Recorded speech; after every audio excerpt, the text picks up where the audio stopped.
कालरात्रि की कथा। नवरात्रि के 7वें दिन की हार्दिक शुभकामनाएं। 7वें दिन माँ दुर्गा के कालरात्रि रूप की पूजा का विधान है। आज आप सभी भक्तजन सच्चे मन से श्रद्धा और विश्वास के साथ माँ कालरात्रि की संपूर्ण व्रत कथा को सुनिए। माँ कालरात्रि की 4 भुजाएं हैं। ऊपर की दाहिनी भुजा से माँ भक्तों को वर प्रदान करती है, निचली दाई भुजा से अभय देती है, जबकि बाई भुजाओं में माँ खड़ग और कटीला मूसल धारण करती है। माँ कालरात्रि के केश खुले हुए हैं और गले में बिजली की माला शोभा पा रही है। ऐसा लगता है मानो बिजली चमक रही हो। क्रोध में माँ की नासिका से अग्नि की ज्वालाएं निकलती रहती है। माँ कालरात्रि गर्दभ यानी गधे की सवारी करती है। माँ कालरात्रि के इस भयंकर स्वरूप को देखकर असुर और नकारात्मक शक्तियाँ भयभीत रहती हैं, लेकिन माता कालरात्रि अपने भक्तों पर परम अनुकंपा दर्शाने वाली है। भक्तों के लिए सुलभ और ममतामयी होने के कारण माता को शुभंकरी भी कहा जाता है। श्री दुर्गा सप्तशती में महिषासुर नाम के दैत्य के वध के समय माँ भद्रकाली की कथा का वर्णन मिलता है कि युद्ध के समय महाभयानक दैत्य समूह देवी को रणभूमि में आते देखकर उनके ऊपर ऐसे बाणों की वर्षा करने लगा, मानो बादल मेरुगिरी के शिखर पर पानी की धार बरसा रहा हो। तब देवी ने अपने बाणों से उस बाण समूह को अनायास ही काटकर उसके घोड़े और सारथियों को भी मार डाला। साथ ही उसके धनुष और अत्यंत ऊंची ध्वजा को तुरंत काट गिराया। धनुष कट जाने पर उसके अंगों को अपने बाणों से बींध डाला और भद्रकाली ने शूल का प्रहार किया। उससे राक्षस के शूल के सैकड़ों टुकड़े हो गए और वह महादैत्य प्राणों से हाथ धो बैठा। इसी प्रकार चंड और मुंड के वध के लिए माँ विकराल मुखी काली प्रकट हुई। मार्कंडेय ऋषि कहते हैं कि इसके बाद शुंभ की आज्ञा पाकर वे चंड मुंड आदि दैत्य चतुर्गिनी सेना के साथ अस्त्र शस्त्रों से सुसज्जित होकर चल पड़े। फिर गिरिराज हिमालय के स्वर्ण में ऊंचे शिखर पर पहुंचकर उन्होंने सिंह पर बैठी देवी को देखा। उन्हें देखकर दैत्य लोग तत्परता से उन्हें पकड़ने का प्रयास करने लगे। तब देवी अंबिका ने उन शत्रु के प्रति बड़ा क्रोध किया। उस समय क्रोध के कारण उनका मुख काला पड़ गया, ललाट में भौहें टेढ़ी हो गई और वहीं से तुरंत विकराल मुखी काली प्रकट हुई, जो तलवार और पास लिए हुए थी। वे विचित्र खड़वांग धारण किए और चीते के चर्म की साड़ी पहने नर मुंडों की माला से विभूषित थी। उनके शरीर का मांस सूख गया था, केवल हड्डियों का ढांचा था, जिससे वे अत्यंत भयंकर जान पड़ती थी। उनका मुख बहुत विशाल था, जीभ लपलपाने के कारण वह और भी डरावनी लग रही थी। उनकी आंखें भीतर को धंसी हुई और कुछ लाल थी। वे अपनी भयंकर गर्जना से संपूर्ण दिशाओं को बुझा रही थी। बड़े बड़े दैत्यों का वध करती हुई वे कालिका देवी बड़ी तेजी से दैत्यों की उस सेना पर टूट पड़ी और उन सबको खाने लगी। तीनों लोगों में राक्षस शुंभ, निशुंभ और रक्तबीज दैत्य ने हाहाकार मचा रखा था। सभी देवता गण चिंतित थे। सभी देवी देवता मिलकर भगवान शिव के पास गए और रक्षा की प्रार्थना की। तब महादेव ने माँ पार्वती से असुरों का संहार कर अपने भक्तों की रक्षा करने के लिए कहा। इसके बाद माता पार्वती ने दुर्गा जी का रूप धारण किया और शुंभ निशुंभ का वध कर दिया। अब देवी के सामने असली चुनौती राक्षस रक्तबीज ने पेश की। जैसे ही माँ दुर्गा रक्तबीज को मारती और उसके खून की बूंदें धरती पर गिरती, वैसे ही उसके ही जैसे लाखों रक्तबीज पैदा हो जाते, जिससे माता क्रोधित हो गई। उनका वर्ण श्यामल हो गया और इसी स्वरूप से माँ कालरात्रि का प्राकट्य हुआ।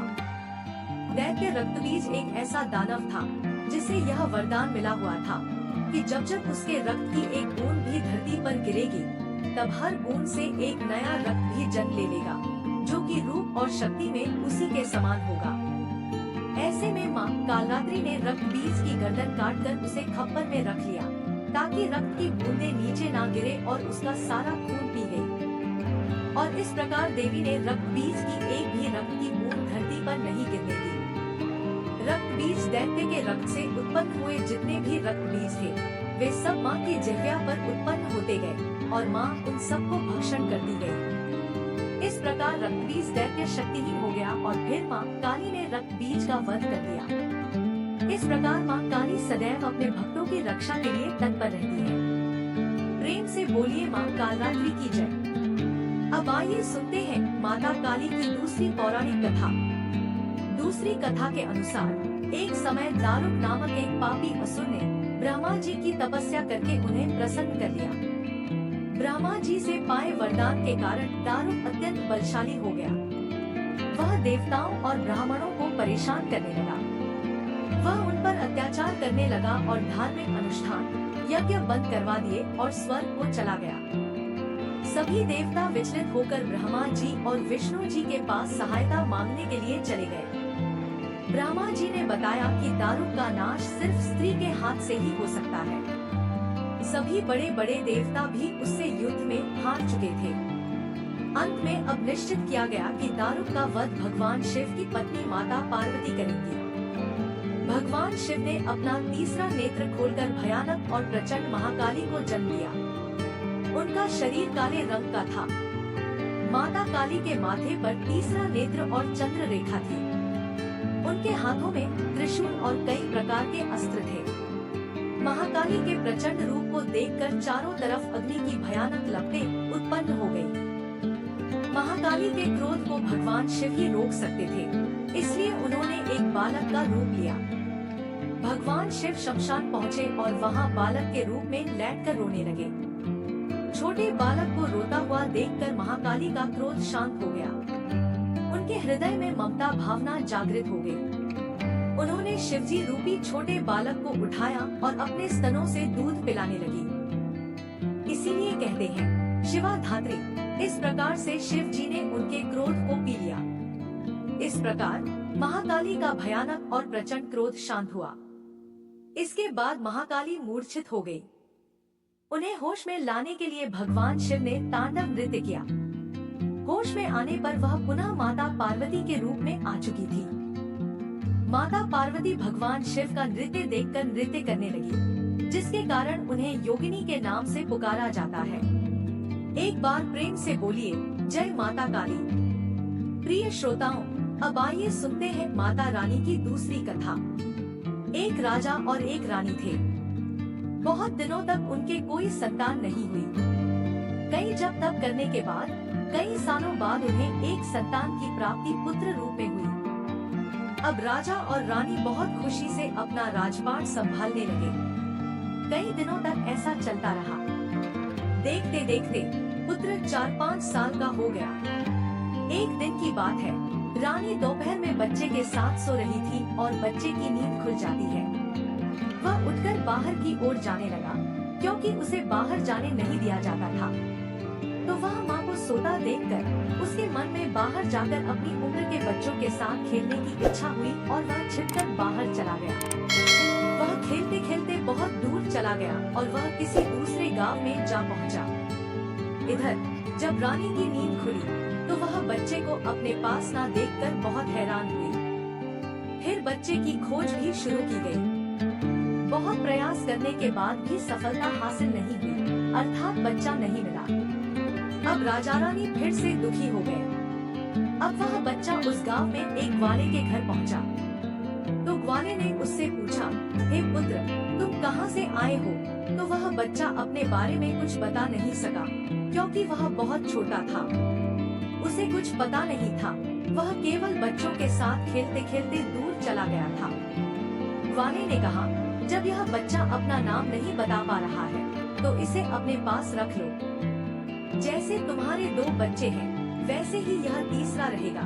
अब इधर वह बालक ग्वाले के बच्चों के साथ घुल मिलकर खेलने लगा और कुछ दिन बीत भी गए। एक दिन ग्वाले की नजर उस बच्चे के हाथ पर पड़ी। उसने देखा कि उसके हाथ में किसी का नाम लिखा हुआ है।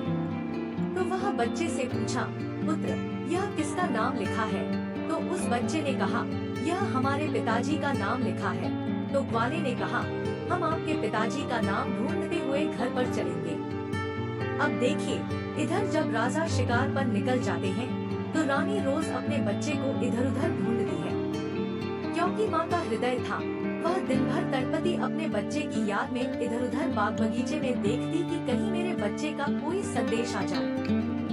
रानी यही सोचती कि इतने दिन बाद एक संतान हुई थी, तो मैंने लापरवाही में वह भी अपने हाथ से गवा दिया। अब रानी एकदम निराश होकर एक गांव में पहुंची। वहां उसने देखा कि कुछ औरतें मिलकर देवी माता की पूजा कर रही थी। तो रानी भी वहां जाकर बैठकर पूरी पूजा देखती है और पूजा के दौरान माता रानी की कथा को बहुत मन लगाकर सुनती है। पूजा खत्म हो जाने के बाद सारी सुहागिनें रानी को प्रसाद देती हैं। तब रानी ने पूछा, बहन, आप किसकी पूजा कर रही हैं? हमको भी बताइए। तब सभी सुहागिनों ने कहा, हम माँ भवानी, माँ दुर्गा की पूजा कर रहे हैं। माता बहुत ही दयालु है, यह अपने भक्तों के संकट को क्षण मात्र में दूर कर देती है।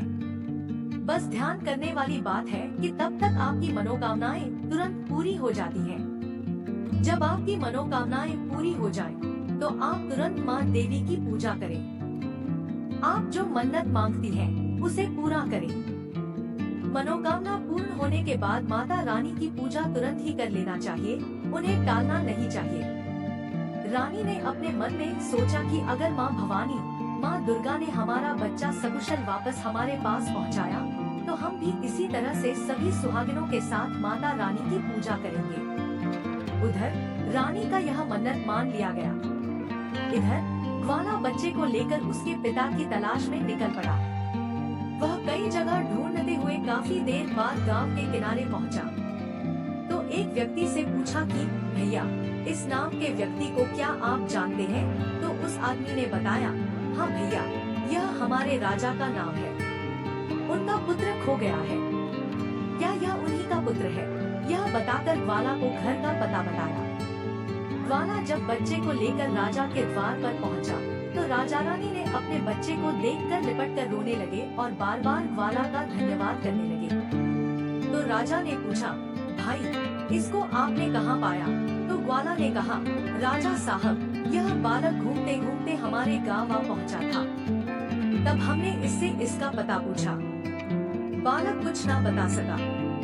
एक दिन खेलते खेलते जब मेरी नजर इसके हाथ पर गई, तो उसका नाम लिखा हुआ था और उसी नाम के सहारे हमने इसको आप तक पहुंचाया है। प्रिय भक्त गणों, रानी की खुशी की सीमा न थी। रानी ने राजा से कहा, ग्वाला को खूब धन दौलत देकर विदा कीजिए। लेकिन ग्वाला ने कुछ नहीं लिया और कहा, जितनी खुशी आपको है अपना पुत्र पाकर, उतनी खुशी मुझे भी है कि मैंने आपकी धरोहर को आप तक पहुंचाया है। अंत में राजा ने ग्वाला को धन देकर विदा किया। अब रानी को तुरंत याद आया कि उन्होंने माता रानी की मन्नत मानी थी, उनकी पूजा करने का और नवरात्रि का व्रत करने का। रानी ने राजा से कहा, हमने माँ दुर्गा का मन्नत माना है, हमें नवरात्रि का व्रत करना है। हम नवरात्रि का व्रत करेंगे। नगर के कुछ स्त्रियों को निमंत्रण दीजिए और तुरंत माँ भवानी की पूजा कीजिए। रानी ने तुरंत माता की पूजा करने वाली सारी सामग्री इकट्ठा करवाई। माता रानी की पूजा विधिवत की गई। सभी सुहागिनों ने मिलकर माता रानी की विधिवत पूजा की और माँ भवानी दुर्गा माता का गीत गाया। जिन सुहागिनों को माता रानी की कथा आ रही थी, उन्होंने माता रानी की कथा सुनाई। फिर अंत में सभी सुहागिनों ने मिलकर माता रानी की आरती की और उनसे प्रार्थना की कि हे माँ, जिस तरह आपने हमारे संकट को दूर किया, ऐसे ही जो आपको याद करें, आप उनके भी संकट को तुरंत दूर करना। हे माँ, आपका स्वभाव बड़ा ही दयालु है, बड़ा ही सहज, बड़ा ही कृपालु है। जय माता रानी। हे माँ भवानी, जिस प्रकार आपने रानी के बच्चे को वापस किया, उसकी गोद भरी, उसके जीवन में खुशियाँ लौटाई, उसी प्रकार सभी माताओं की गोद को हरा भरा रखना, सभी के घर में सुख समृद्धि लाना। जय माँ दुर्गा। ओम नमः शिवाय।